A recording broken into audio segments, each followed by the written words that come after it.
जो भुला करके गए थे वो बुलाने आ गए, जो रुला करके गए थे मुस्कुराने आ गए, और पतझड़ों के दौर में जो भी गए थे छोड़कर, साख पे पत्ते फिरे पंछी पुराने आ गए।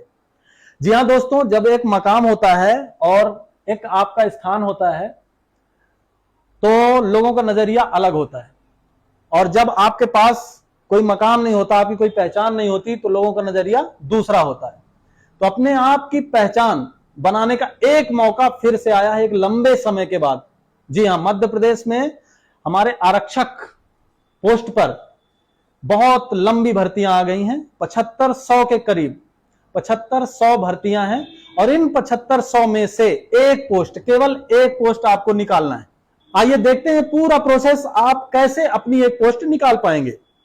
तो सबसे पहले नोटिफिकेशन पर नजर डालते हैं, और फिर से मैं बता दूं, बहुत लंबे समय से भर्ती नहीं आई है, लेकिन जब भर्ती आई है तो मात्र 1.5 माह का मौका आपके पास है। 1.5 माह बाद एग्जाम स्टार्ट हो जाएंगे, परीक्षाएं स्टार्ट हो जाएंगी, यानी कि जो अभी तक लंबे समय से तैयारी में लगे हुए थे उन लोगों को जरूर लाभ इसमें मिलेगा।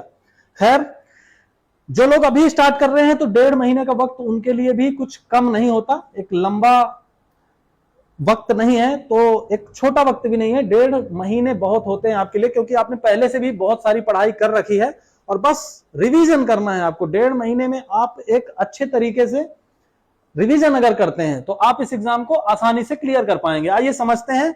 15/9/25 यानी 15 से, ये 15 तारीख है आपकी, इसमें 15/9 से ये जो फॉर्म है वो फिल होने प्रारंभ हो चुके हैं। 29/9 तक फॉर्म भरे जाएंगे।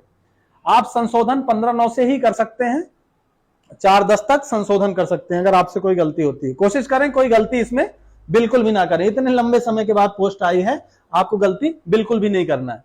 इसमें अगर हम बात करें, 500 रुपए जो फीस है अनारक्षित अभ्यर्थियों के लिए है। अनुसूचित जाति, अनुसूचित जनजाति, अन्य पिछड़ा वर्ग के लिए 250 रुपए है। अनारक्षित अभ्यर्थियों के लिए अगर पुलिस विभाग की विभागीय जो शुल्क है वो है 200 रुपए, और साथ में SC ST OBC के लिए, EWS के लिए, और केवल मध्य प्रदेश के मूल निवासियों के लिए है ये 100 रुपए की फीस है। तो फीस के बारे में हमने ये चर्चा कर ली है, पोर्टल का जो शुल्क है वो अलग से देय होगा। अब आइए देख लेते हैं, ये चार्ट आप देख सकते हैं, इस चार्ट के अनुसार भर्ती है। अनरिजर्व में आप देख लीजिए, ओपन में 877 पोस्ट है, 422 है, SC में, ST में, OBC में, EWS में, टोटल आप इसमें अपनी पोस्ट देख लीजिए। आपको एक पोस्ट चाहिए, एक पोस्ट निकालनी है, उस एक पोस्ट के लिए आपको मेहनत करना है। सबसे पहले हम बात करते हैं योग्यता, कौन कौन योग्य होगा। लंबे समय के बाद भर्ती आई है, पहले 28 साल तक आपको परीक्षा देने की अनुमति मिलती थी जनरल में, 28 साल तक, लेकिन इस बार उम्र को थोड़ा सा बढ़ा दिया गया है, क्योंकि 4-5 साल का डिले भी हो गया है परीक्षा में, तो उम्र को बढ़ा दिया गया है। तो विद्यार्थियों के हिसाब से मध्य प्रदेश शासन द्वारा ये बहुत ही अच्छा काम किया गया है, और आप बिल्कुल, बहुत सारे लोग परेशान थे कि वो ओवर एज हो जाएंगे, तो उनको बिल्कुल भी निश्चिंत रहने की आवश्यकता है, चिंता बिल्कुल भी ना करें। और 33 वर्ष तक, 33 ईयर्स अनारक्षित के लिए 33 साल जो उम्र है वो रखी गई है पुरुष के लिए। 33 साल उम्र अधिकतम पुरुष के लिए है, और जो दूसरे प्रदेश के अभ्यर्थी हैं वो केवल 33 साल की आयु तक ही आवेदन कर सकते हैं। जबकि यदि कोई महिला अगर इस फॉर्म को फिल करती है, कोई महिला अभ्यर्थी अगर इस फॉर्म को फिल करती है तो उन्हें 38 साल तक का मौका मिलेगा। इसके साथ ही SC ST OBC इनको भी 38 साल तक ये मौका मिलेगा। और अगर आपने, तो सबसे पहले हम बात करते हैं योग्यता की। तो योग्यता में शैक्षणिक योग्यता है, 10वीं कक्षा की परीक्षा अथवा हायर सेकेंडरी अथवा समकक्ष परीक्षा उत्तीर्ण व्यक्ति को होना चाहिए। यदि अनुसूचित जनजाति है तो, यदि अनुसूचित जनजाति का कोई अभ्यर्थी है तो वो 8वीं कक्षा या 8वीं के समकक्ष, 8वीं क्लास की अंक सूची के साथ में इस परीक्षा में भाग ले सकता है। तो जो परीक्षा का पाठ्यक्रम है, चलिए देख लेते हैं, एक सरसरी निगाह इस पे डालते हैं। सामान्य ज्ञान एवं तार्किक ज्ञान 40 अंक का, बौद्धिक क्षमता एवं मानसिक अभिरुचि आपकी 30 अंक, और विज्ञान एवं सरल अंक गणित 30 अंक। केवल ये जो 100 अंक का आपका लिखित पाठ्यक्रम है। देखो अब तो बिजली भी कौंध चुकी है, अब आप लोगों के दिल में कब बिजली कौंधेगी पता नहीं। बिल्कुल जैसी बिजली अभी कौंधी है ऐसी बिजली आपके सीने में कौंधनी चाहिए, तभी ये पेपर निकलेगा। ठीक है, तो 100 अंक का पेपर है, कोई पहाड़ नहीं है। 100 अंक का पेपर, आप बहुत ही अच्छे तरीके से इसको तैयार कर सकते हैं। और 2 घंटे का समय मिलेगा। 2 घंटे का कंप्यूटर के सामने जो समय मिलता है 100 अंक के पेपर के लिए 100 ही प्रश्न होंगे, एक अंक का प्रश्न होगा और कोई निगेटिव मार्किंग नहीं है। सही सच्चा जितना अच्छा जो चाहे वो टिक लगाओ आप, कोई दिक्कत नहीं है। चलिए बात करते हैं एज लिमिट की। तो जनरल मेल का 33 ईयर्स 33 साल तक की आयु तक आप पेपर दे सकते हैं। ईडब्ल्यूएस मेल है तो भी 33 ईयर तक आप पेपर दे सकते हैं। अदर स्टेट के हैं तब भी आप 33 ईयर तक पेपर दे सकते हैं। जबकि महिला अभ्यर्थियों को उम्र में छूट दी गई है 38 साल तक। सभी कैटेगरी की महिला अभ्यर्थी 38 साल तक की आयु तक वो पेपर दे सकती हैं, फॉर्म फिल कर सकती हैं, इसमें भाग ले सकती हैं।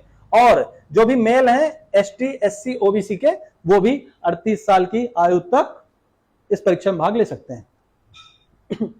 शारीरिक मापदंड की बात करते हैं तो केवल विशेष सशस्त्र बल के लिए, विश्वबल के लिए ध्यान देंगे।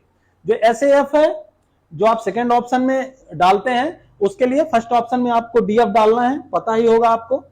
अगर आपको पसंद है एसएएफ में जाना तो आप एसएएफ भी डाल सकते हैं, लेकिन अमूमन लोग डीएफ में जाना ज्यादा पसंद करते हैं। तो अगर आप डीएफ में जाना पसंद करते हैं तो हम आपको योग्यता बताते हैं, पहले देख लीजिए एसएएफ की क्या योग्यता है। तो केवल विशेष सशस्त्र बल के लिए आपको जो सीने का फुलाव है, तो अनारक्षित और अन्य पिछड़ा वर्ग के जो पुरुष अभ्यर्थी हैं उनकी हाइट 168 सेंटीमीटर होनी चाहिए, 168 सेंटीमीटर। साथ ही जो सीना है बिना फुलाए 79 सेंटीमीटर, 79 सेंटीमीटर, और फुलाव के साथ 84 या 84 सेंटीमीटर होना चाहिए।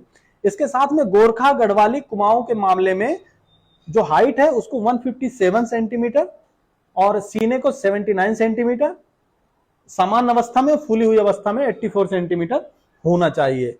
मराठा अनुसूचित जाति अनुसूचित जनजाति को पुरुष अभ्यर्थी जो है उनको 165 सेंटीमीटर की हाइट होनी चाहिए, 79 सेंटीमीटर बिना फुलाया सामान्य सीना और 84 सेंटीमीटर फूला हुआ सीना होना चाहिए।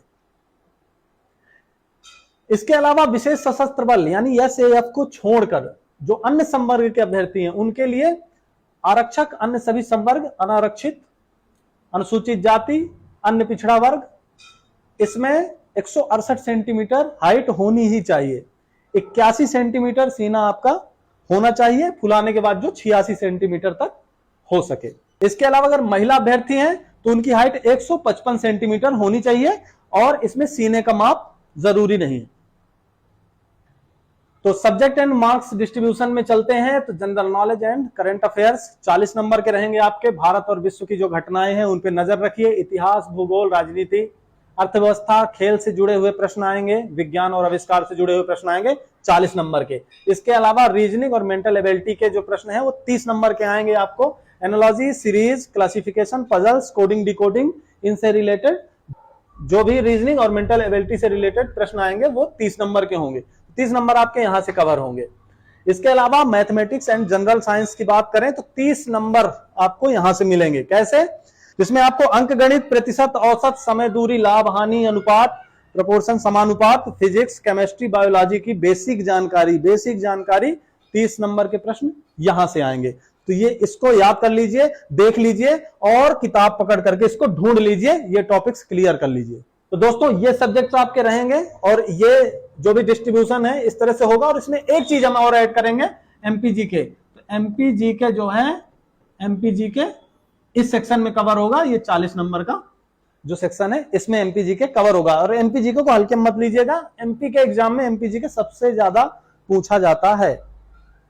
तो दोस्तों लिखित परीक्षा के बाद हम बात करते हैं फिजिकल टेस्ट की। तो फिजिकल टेस्ट में आ जाइए। लिखित परीक्षा पास करने के बाद होगा फिजिकल टेस्ट आपका। अभी आप फिजिकल टेस्ट की टेंशन बिल्कुल मत लीजिए, अभी आप पूरा फोकस रिटन एग्जाम में रखिए। फिर भी आपके दिमाग में ये बात रहे इसलिए हम बताए दे रहे हैं। लिखित परीक्षा पास करने के बाद आपका फिजिकल एफिशिएंसी टेस्ट होगा। उसमें जो मेल कैंडिडेट हैं 800 मीटर की दौड़ उन्हें 2 मिनट 45 सेकंड में पूरी करनी होगी, इसके अंदर पूरी करनी होगी। 800 मीटर की दौड़ 2 मिनट 45 सेकंड के अंदर पूरी करनी होगी। उसमें भी जितना कम समय में पूरी करेंगे उतने ज्यादा नंबर आपको मिलेंगे, उसकी डिटेल आपको मिल जाएगी। गोला फेंक की बात करें तो 7.26 किलोग्राम का जो गोला है वो आपको 19 फीट तक फेंकना पड़ेगा। पहले ये दूरी 20 फीट थी, 1 फीट की छूट मिली है तो इसका लाभ लीजिए। और 19 फीट तक गोले को आसानी से फेंका जाता है, कोई दिक्कत नहीं आती है। आप तो रिटन एग्जाम में पूरा फोकस करिए। फिजिकल की जब आपको तैयारी करनी होगी उसके लिए भी हम आपको गाइडेंस अलग से देंगे। लॉन्ग जंप की बात करें तो 13 फीट की लॉन्ग जंप है, इतना घबराने की बात नहीं है, वो भी आसानी के साथ हो जाती है। अगर हम बात करें फीमेल कैंडिडेट्स के बारे में, तो फीमेल कैंडिडेट्स के जो फिजिकल एफिशिएंसी टेस्ट है, फीमेल कैंडिडेट्स का जो फिजिकल एफिशिएंसी टेस्ट है उसमें 800 मीटर की दौड़ को 4 मिनट 15 सेकंड के अंदर पूरा करना है। 800 मीटर की दौड़ को 4 मिनट 15 सेकंड के अंदर पूरा करना है। जितना कम समय में पूरा करेंगे उतने अधिक अंक आपको मिलेंगे। विस्तार से आपको आगे जानकारी मिल जाएगी। गोला फेंक में 4 किलोग्राम का छोटा गोला होता है जिसे 15 फीट तक फेंकना होता है, वो भी आसानी से हो जाता है। लॉन्ग जंप की अगर बात करें तो 10 फीट की लॉन्ग जंप है महिला अभ्यर्थियों के लिए, वो भी आसानी से आप कर सकते हैं। तो लिखित एग्जाम में पूरा फोकस करिए। फिजिकल एग्जाम के लिए आपको कम से कम 2 महीने का टाइम तो मिलेगा ही मिलेगा। फिर भी अगर आप चाहें तो लिखित एग्जाम के साथ साथ सुबह आधा 1 घंटे का वॉक करना प्रारंभ कर दीजिए। अगर आपका फिजिकल अभी से तैयार नहीं है, अगर आप फिजिकली एक्टिव नहीं है, तो सुबह 5 बजे 6 बजे उठिए और थोड़ी बहुत आप चलना शुरू करिए, हल्की फुल्की भागदौड़ के साथ, ज्यादा थकना नहीं क्योंकि आपको पढ़ाई भी करनी है। एमपी पुलिस की तैयारी के लिए आपको फ्री स्टडी मटेरियल यहां पर उपलब्ध करवा रहे हैं। Reasoning full recorded class with notes, इसके अलावा प्रीवियस ईयर्स के जो पेपर्स हैं वो भी फ्री, नोट्स हैं वो भी, और फ्री मैथ प्रैक्टिस क्लास जो है 20 दिन की 20 मैराथन क्लासेस हैं वो भी पूरी फ्री ऑफ कॉस्ट, कोई भी पैसा इसमें आपका नहीं लगेगा। इस ऐप को आपको डाउनलोड करना है और इस लोगो को देख करके डाउनलोड करिएगा। कोई भी आपको दिक्कत आती है फ्री मटेरियल में तो प्लीज इस नंबर पर आपको व्हाट्सएप करना है और बताना है। कोई भी गाइडेंस चाहिए, कोई मार्गदर्शन आपको चाहिए, आप इस नंबर पर व्हाट्सएप करिए और इस परीक्षा एमपी पुलिस की परीक्षा से रिलेटेड सारी क्वेरीज, सारी जिज्ञासाएं आप यहां पर पूछ सकते हैं।